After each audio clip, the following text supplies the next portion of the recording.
Hi friends, welcome back to my channel. ముందుగా అయితే అందరికి నమస్కారం అండి. సో ఈరోజు ఆంధ్రప్రదేశ్ నుంచి మరొక ఇంట్రెస్టింగ్ అప్డేట్తో అయితే మీ ముందుకు రావడం జరిగిందండి. సో సీఎం చంద్రబాబు నాయుడు గారు అయితే ఈ లేటెస్ట్ అప్డేట్ అయితే ఇవ్వడం జరిగిందండి. సో ఆ అప్డేట్ చూసుకున్నట్లయితే జెట్ స్పీడ్లో అయితే P4 సర్వే సీఎం చంద్రబాబు నేతృత్వంలో రాష్ట్ర స్థాయిలో సొసైటీ చైర్పర్సన్గా ముఖ్యమంత్రి, వైస్ చైర్పర్సన్గా అయితే డిప్యూటీ సీఎం గారు అయితే ఈ P4 పథకానికి అయితే ఉన్నారండి. అలానే 5,00,000 బంగారు కుటుంబాల దత్తతే లక్ష్యంగా అయితే సీఎం చంద్రబాబు నాయుడు గారు అయితే P4 సర్వే పథకంపై అయితే చూస్తున్నారండి. సో మీకు అర్థమైంది అనుకుంటున్నాను. సో దానికి సంబంధించి ఫుల్ డీటెయిల్స్ అయితే మీకు ఇప్పుడు ఎక్స్ప్లెయిన్ చేయడం జరుగుతుందండి. సో అంతకంటే ముందు మన ఛానల్ని ఎవరైనా ఫస్ట్ టైం విజిట్ చేస్తుంటే ఛానల్ చూసి కంటెంట్ నచ్చినట్లయితే ప్లీజ్ సబ్స్క్రైబ్ చేసి మాకు సపోర్ట్ చేయండి. సో ఇక లేట్ చేయకుండా అయితే డైరెక్ట్గా అయితే వీడియోలోకి వెళ్ళిపోదామండి. పేదరిక నిర్మూలన లక్ష్యంగా ప్రభుత్వం ప్రతిష్టాత్మకంగా చేపట్టిన జీరో ప్రాపర్టీ P4 కార్యక్రమం అమల్లో అయితే ప్రభుత్వం జెట్ స్పీడ్ అయితే పెంచడం జరిగిందండి. పేదరికం దిగువన ఉన్న వారిని బంగారు కుటుంబాలుగా చేయాలనేదైతే ఈ పథకం యొక్క ముఖ్య ఉద్దేశం అండి. ఆగస్ట్ 15 స్వాతంత్ర దినోత్సవం సందర్భంగా అయితే 5,00,000 కుటుంబాలను దత్తత తీసుకునేలా కార్యాచరణలు అయితే రూపొందిస్తుందండి టీడీపీ ప్రభుత్వం అయితే. మంగళవారం రాష్ట్ర సచివాలయంలో సీఎం నారా చంద్రబాబు నాయుడు గారు అయితే అధ్యక్షన P4 సమీక్ష సమావేశం అయితే నిర్వహించడం జరిగిందండి.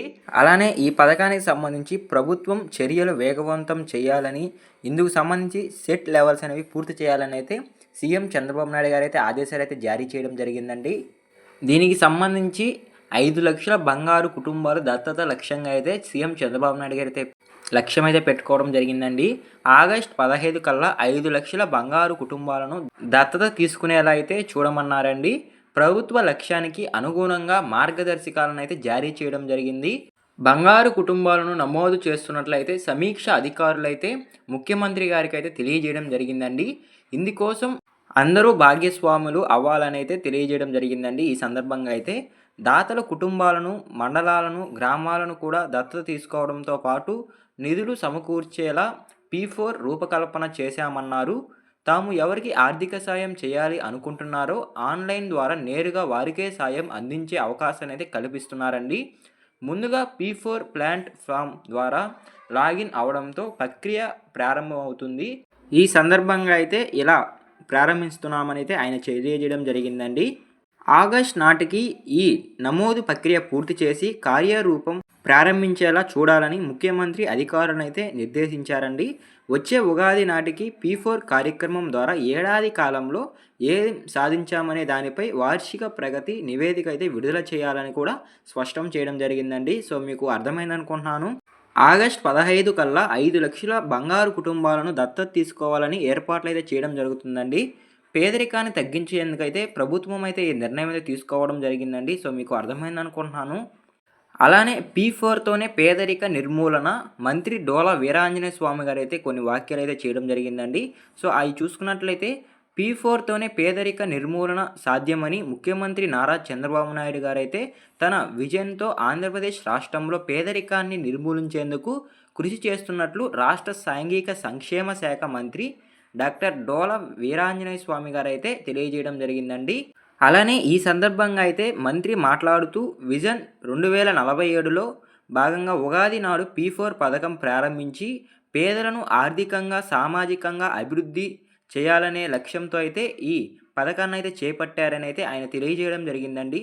సమాజంలో 10% ఉన్న ధనవంతులు, 20% అట్టడుగునున్న నిరుపేదలను అభివృద్ధి చేసేలా అయితే ఈ పథకాన్ని అయితే తీసుకురావడం జరిగింది.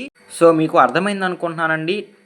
మంత్రి డోలా వీరాంజనేయ స్వామి గారు మాట్లాడుతూ ఈ P4 పథకం ద్వారా పేదరికాన్ని నిర్మూలించేలా సాధ్యమని ఆయన అయితే తెలియజేయడం జరిగిందండి. సీఎం చంద్రబాబు నాయుడు గారు అయితే మంచి పథకాన్ని అయితే అమలు చేశారని కూడా ఆయన అయితే ఈ సందర్భంగా అయితే తెలియజేయడం జరిగింది. ఈ P4 పథకం ద్వారా అయితే పేదలను ఆర్థికంగా, సామాజికంగా చేసేందుకైతే ఈ పథకాన్ని అయితే ప్రవేశపెట్టడం అనేది జరిగిందండి. ఆయన అయితే తెలియజేయడం జరిగింది. అలానే ఇంకొక విషయం ఏంటంటే సమాజంలో 10% ఉన్న ధనవంతులైతే 20% అడ్డడుగునున్న పేదలను అయితే దత్తత తీసుకొని వాళ్ళకి కావాల్సిన సదుపాయాలు కూడా చూసుకోవాలని అయితే ఆయన తెలియజేయడం జరిగిందండి ఈ సందర్భంగా అయితే. సో మీకు అర్థమైంది అనుకుంటున్నాను. రాష్ట్రంలో పేదరికాన్ని తగ్గించేందుకైతే కూటమి ప్రభుత్వం ఈ P4 పథకాన్ని ప్రవేశపెట్టడం జరిగిందని కూడా మంత్రి డోలా వీరాంజనేయ స్వామి గారైతే ఈ సందర్భంగా అయితే తెలియజేయడం జరిగిందండి. సో మీకు అర్థమైందనుకుంటున్నాను. సో మొత్తానికైతే ఆగస్టు 15 కల్లా 5,00,000 బంగారు కుటుంబాలను దత్తత తీసుకునేలా అయితే ప్రభుత్వం అయితే ఏర్పాటు చేస్తుందండి. ఈ P4 ప్రాజెక్ట్‌కి సంబంధించి ఒక ఆన్‌లైన్‌లో ఒక యాప్ కూడా అనేది కూడా ప్రవేశపెట్టడం జరిగిందండి. సో ఈ యాప్ ద్వారా డైరెక్ట్‌గా అయితే దత్తత తీసుకునే అవకాశం ఉందని కూడా తెలియజేయడం జరుగుతుందండి కూటమి ప్రభుత్వం. సో ఇదేనండి P4 నుంచి వచ్చిన లేటెస్ట్ అప్డేట్ అయితే. సో ఈ వీడియో మీకు అర్థమైందనుకుంటున్నానండి. క్లారిటీగా అయితే ఎక్స్‌ప్లెయిన్ చేశాను అని అనుకుంటున్నాను. సో మరొక ఇంట్రెస్టింగ్ వీడియో అయితే మీ ముందుకొస్తాను. సో అంతవరకు మన ఛానల్ ఎవరైనా సబ్స్క్రైబ్ చేయకుండా చూస్తుంటే ప్లీజ్ సబ్స్క్రైబ్ చేసుకోనండి. ఆంధ్రప్రదేశ్ నుంచి వచ్చే లేటెస్ట్ అప్డేట్స్ మీరు మిస్ అవ్వకుండా ఉండాలంటే మన ఛానల్ సబ్స్క్రైబ్ చేసి బెల్ ఐకాన్ అయితే ఆన్‌లో పెట్టుకోండి.